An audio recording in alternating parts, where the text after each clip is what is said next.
Hello and welcome. I'm Dr. Yasmine Ali, cardiologist and best-selling author, and this is my podcast, Positive Vibes on the Sunny Side. Each week, my goal is to bring you uplifting stories and insights to inspire you to live your happiest, healthiest, most positive life. So thank you for joining me.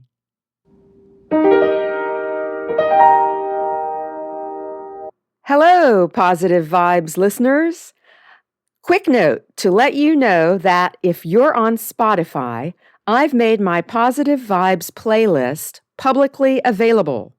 Just search for Positive Vibes on the Sunny Side playlist on Spotify. There are 6.5 hours of music there already, and I add to it all the time. So if you're looking for some uplifting tunes during the holidays, while traveling, while commuting, or anytime really, feel free to check it out. I'll put a link to the playlist in this podcast episode's show notes, too. The songs are in no particular order, by the way, so I usually listen to it in shuffle mode. There's a real mix of everything on there, from Jimmy Buffett to Dean Martin and Frank Sinatra, and from Disney to Funktown America and Harry Belafonte. Just about anything that's upbeat, uplifting, and positive.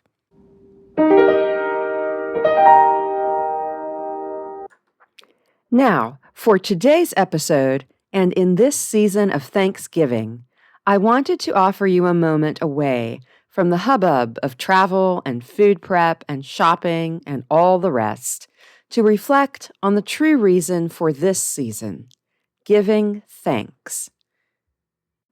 You hear me talk and see me write a lot about gratitude on Positive Vibes because it's so important to building and maintaining optimism and resilience. Indeed, it's one of the foundations.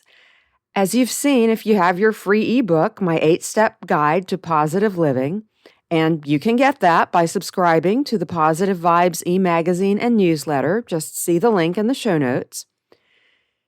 And in my ORCID model for positive living, you've heard me say what that stands for. O for optimism, R for resilience, C for creativity, H for health, I for integrity, and D for determination.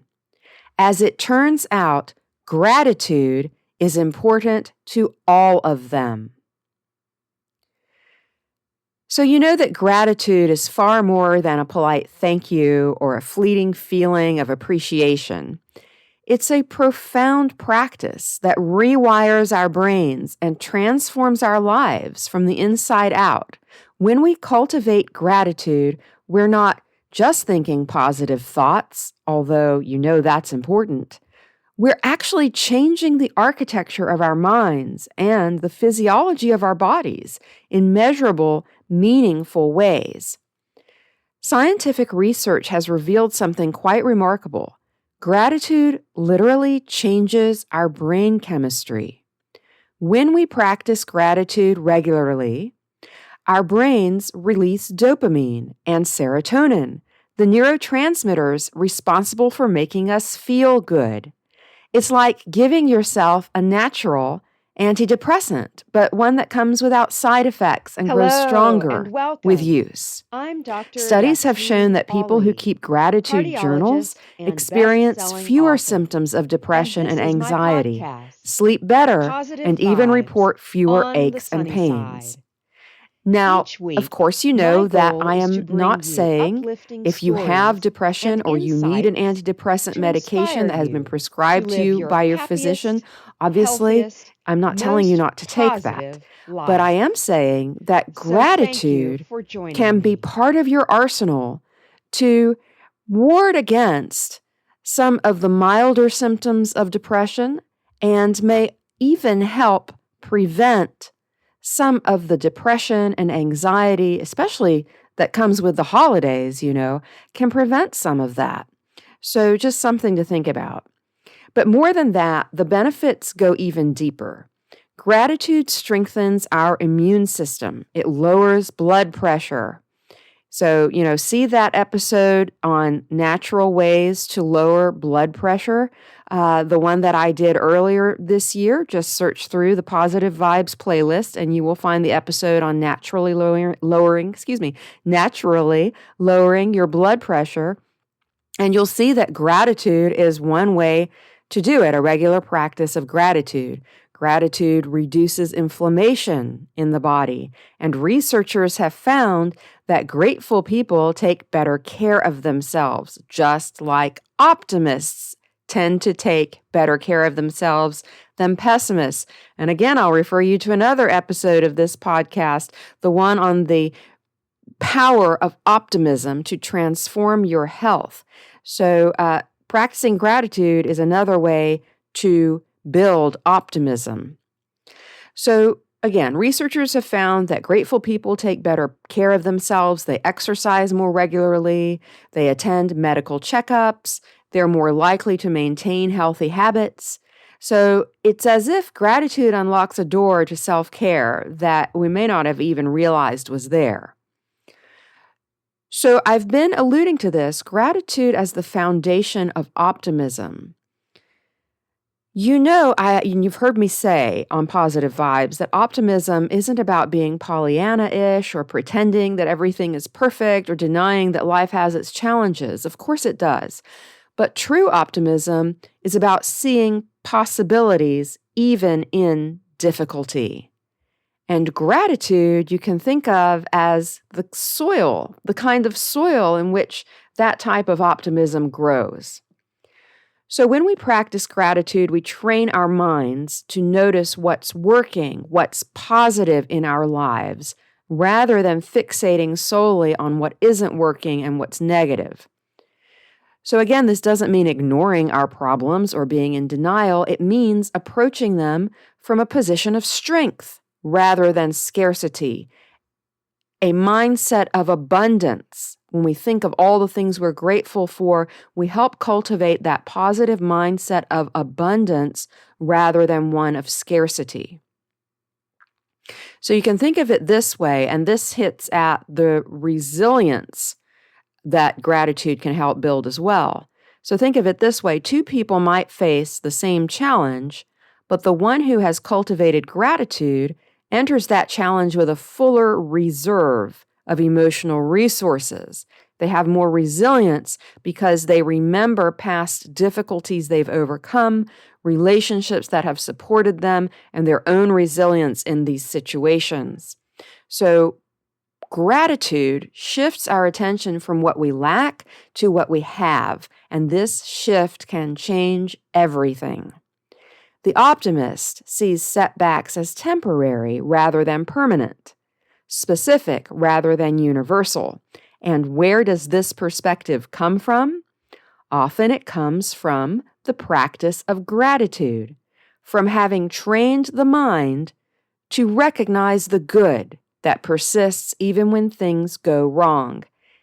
And you also know, if you've subscribed to the Positive Vibes magazine and newsletter, again, that link is in the show notes. But you also know that at the beginning of every newsletter or e-magazine, there is a quote from the author of Roots, Alex Haley. And that quote is, "Find the good and praise it."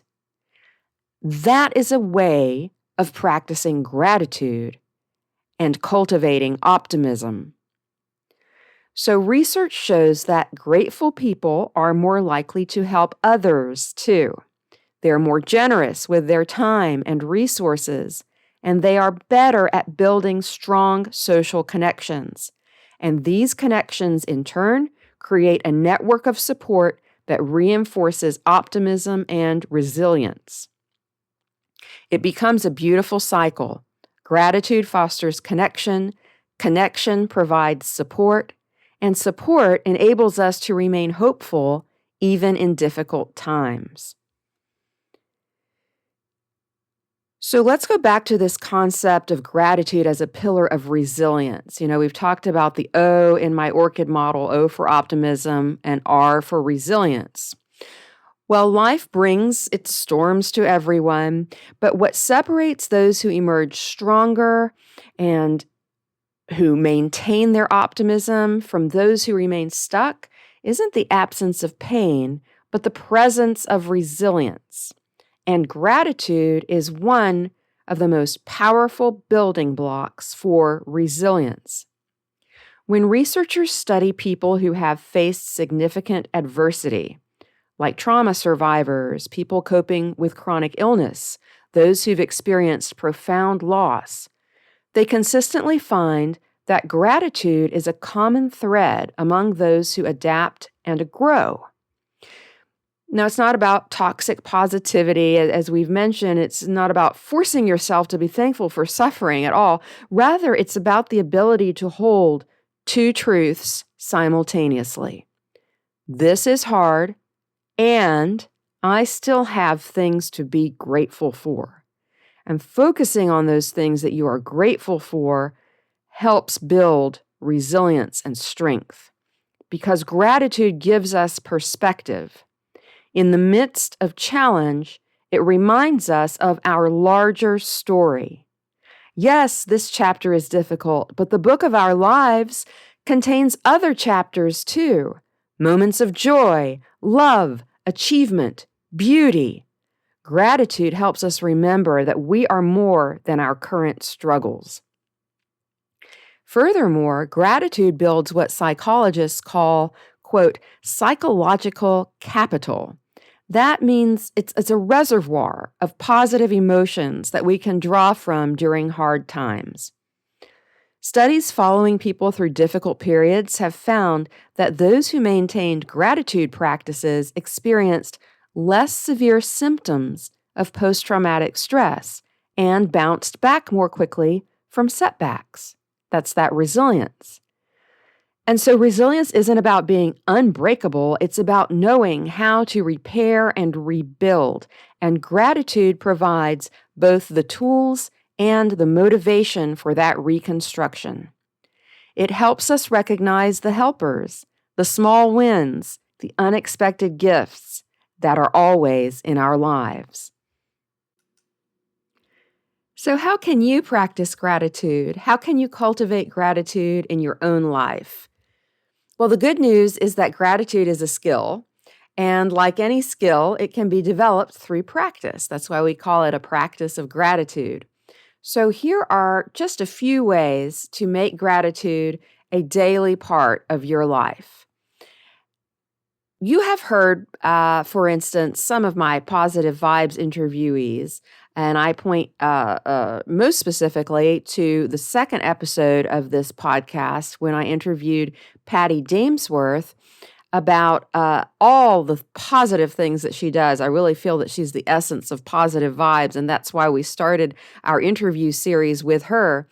But you know, at the end of every episode of this podcast, when I'm interviewing someone, I ask them, how do you keep on the sunny side?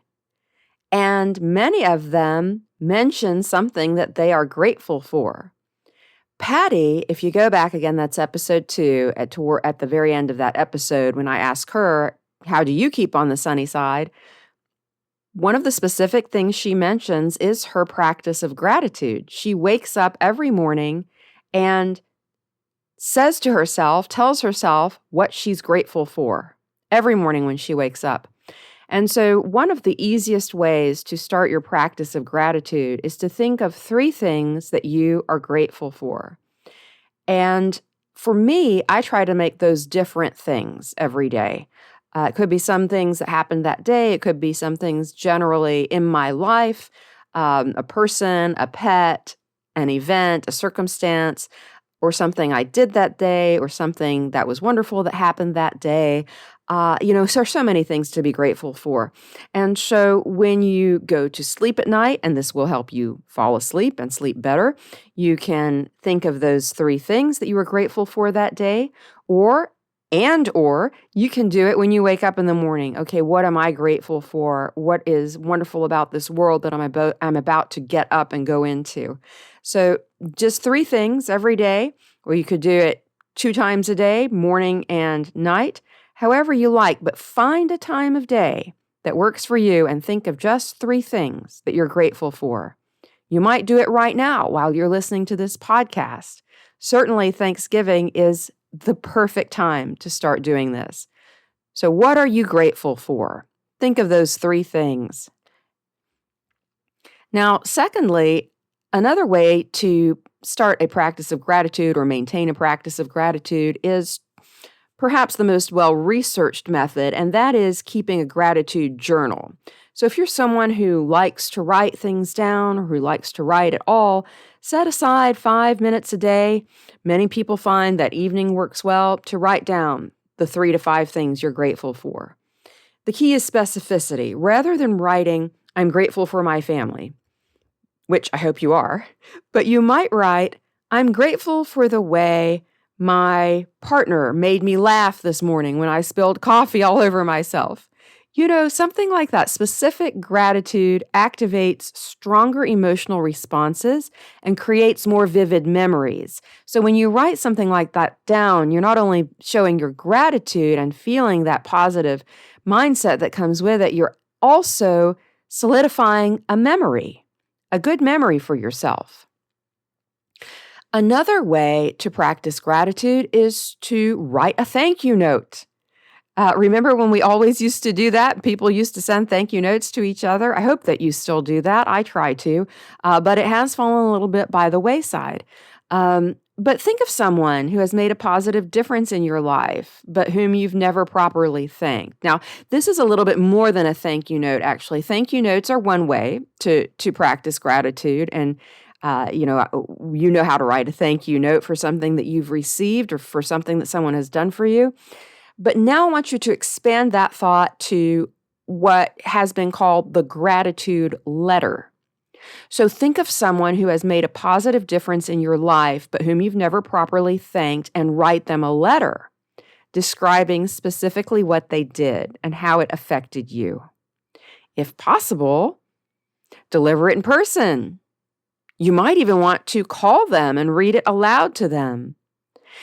But research shows that this practice creates one of the most powerful boosts to happiness and well-being of any intervention that psychologists have studied in the field of gratitude.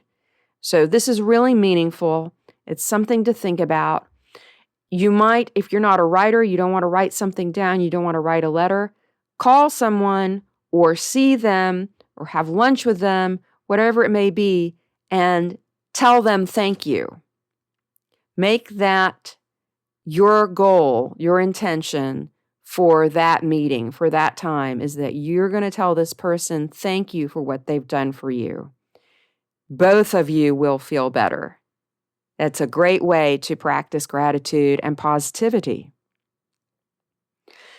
Another way to do a practice of gratitude is what's called the gratitude walk. Take a walk with the specific intention of noticing things to be grateful for. Now, this is mindfulness and presence of mind in the best possible way.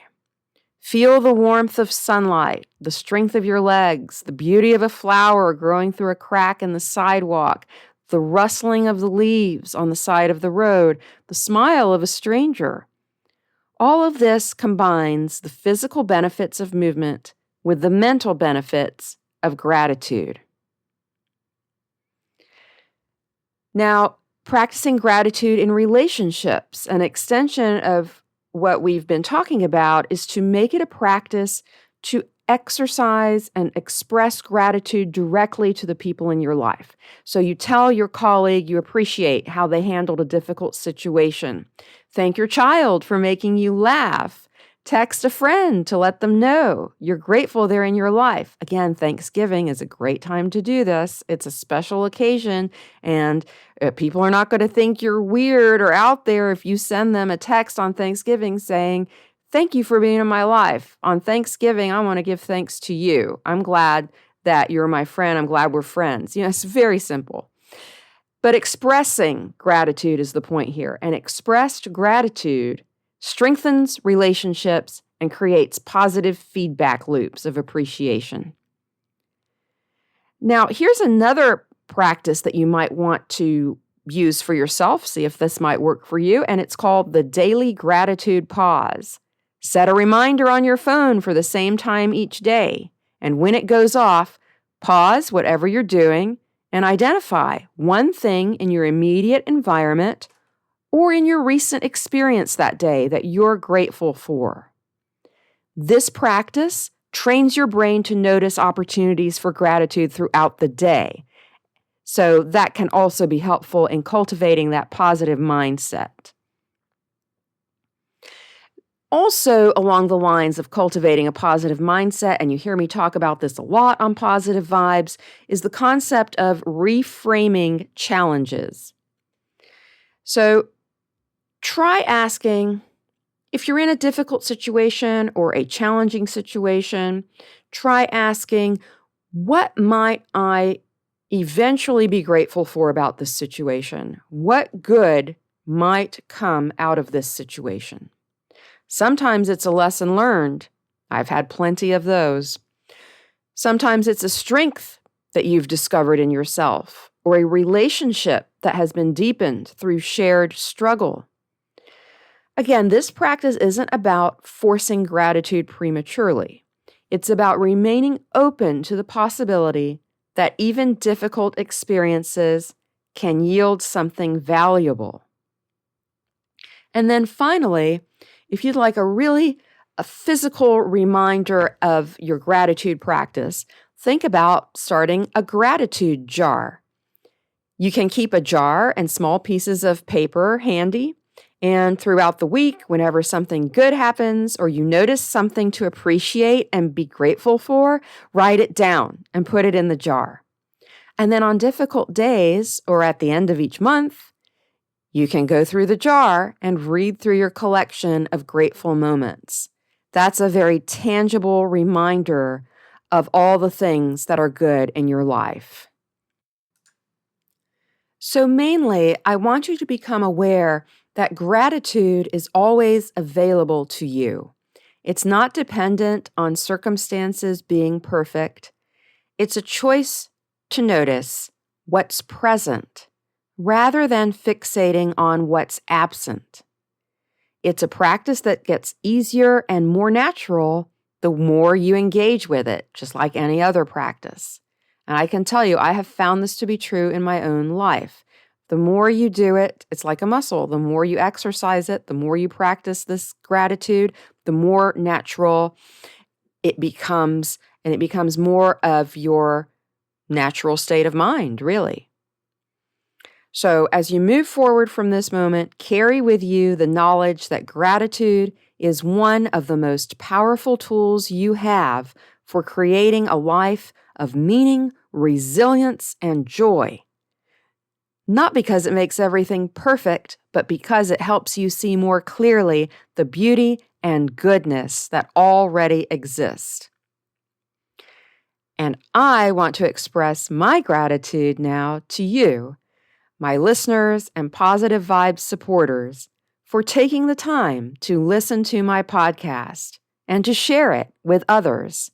Here's wishing you a very happy and safe Thanksgiving. And until next time, keep on the sunny side.